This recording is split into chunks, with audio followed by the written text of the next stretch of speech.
What is going on, everyone? I appreciate you checking out the channel. This is going to be obviously one of my first reviews, so I will probably post an introductory video, just giving you guys some background as to what types of videos I'll be posting, how frequently I'll be posting, and all that fun stuff. But if you've been following me on Instagram, EDC_knife_collection, you know that I'm a very big Giantmouse fan. I'm also a huge Jesper Voxness fan. He's my favorite knife designer. So who better to start my reviews with than a Giantmouse knife? This here is the Ace Tribeca from Giantmouse. It's titanium version.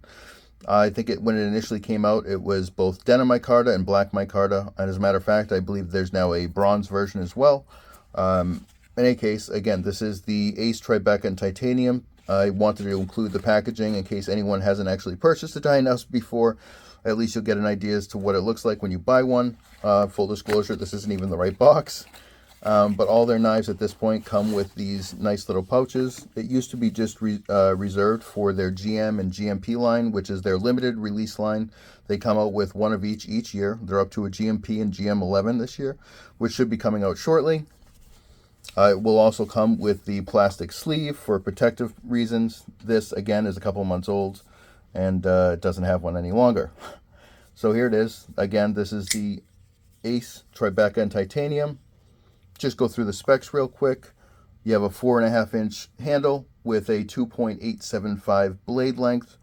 The thickness behind the edge is all the way down to a 0.13, so it is a super slicey knife.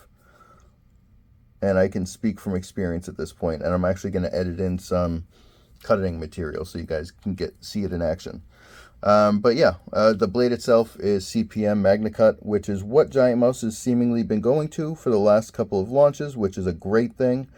They've left M390, at least for the last couple, both I think with the Rio as well as the Nimbus.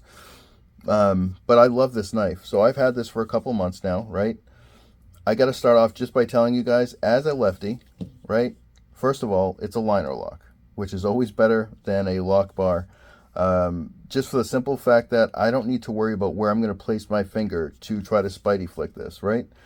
All the time when I have something with a lock bar that I have to deal with, I have to consider going all the way down to the relief on the knife to flick a knife open. Here, very simple, super smooth. I don't think I've ever failed in trying to actually open a knife, whether it's flipping or this knife. Flipping, thumbing it out, spidey flicking it, doesn't matter. The action on this is great. I love this knife.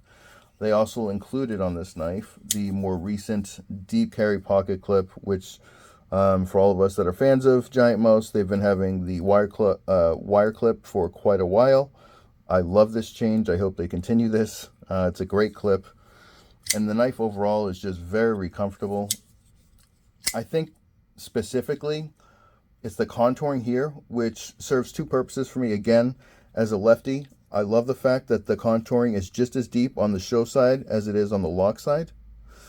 Also, it has a full-size finger choil. So those two alone allow you to really grip this knife. You have full control of this knife, whether you're choking up like this or whether you're using it all the way back here. I don't think that I've ever really held a knife all the way back here, but I still feel like I have good control of it. It also helps that Jesper, in his designs, likes to put the jimping further up the blade. Really provides for a great, comfortable feel of the knife. So the ergonomics are spectacular for this knife. I also want to mention, and I apologize, I don't have a GM or GMP4 on me or in my collection currently. So just as a size comparison, I'm going to utilize the Viper Odino. I'm not sure if you guys have any Vipers in your collection. I highly recommend them. Another great company. But you can see they are very comparable with their dimensions. The major difference here being that the Odino is obviously got a bigger belly on this blade. The finger choil is much smaller and the contouring is a bit different. I mean, it's a different design, but the measurements are pretty dead on. But again, the knife itself, the Tribeca overall is 7.375 blade and handle. Super comfortable. I've used this for everyday EDC. I've used it for gardening. I've used it for hiking. It's really, it's been tried and proven, at least in my case. I've done a great deal of cutting with this. I enjoy it very much. It's one of my favorite in the collection, at least off of the production line. Aesthetically, the one thing they've done on this knife, and they've done it on a few others that I really enjoy, is when you look at the brass backspacer as well as the blade itself, they don't use a flat back spine. They crown both. I think it looks so much more badass like this. I really enjoy the look and feel of it. Super cool, at least in my opinion. But like I said, it's a really smooth knife. It just, some knives you want to love and it's just not there for whatever reason. The ergonomics just feel off. This one isn't that way. I just feel like it's super comfortable. It does come in, I believe, at 5 ounces, so it's a little bit more of a knife. But again, I'm a huge fan of the GMP2, which is also a chunkier knife. I don't mind the extra weight if I really like the style of the knife, if I like the design. And this is a super clean, crisp design that I really enjoy. If I were to provide any criticisms here, and it really doesn't even rise to the level of being a criticism, it's just my personal preference, the flipper tab. So if you look at the flipper tab, I can see why they have it going down at such a steep angle. It matches the lines very well.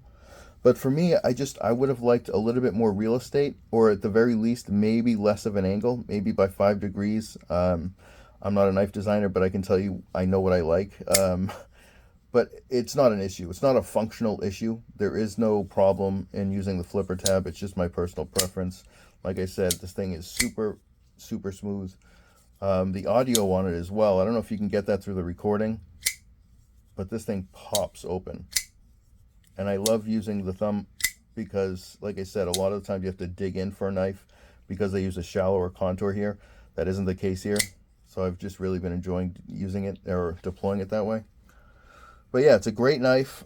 I'm going to edit in some, like I said, some video for you guys to take a look at how it cuts because it is super slicey. But I appreciate you guys taking a few minutes to check out the channel. I promise you the videos will get better. This is my first video. I'm trying to figure out the angles, ordering equipment, lighting, etc. But I hope this helps. If you guys are looking to buy any of their knives, I hope these videos help. And again, I really appreciate you guys coming and taking a look.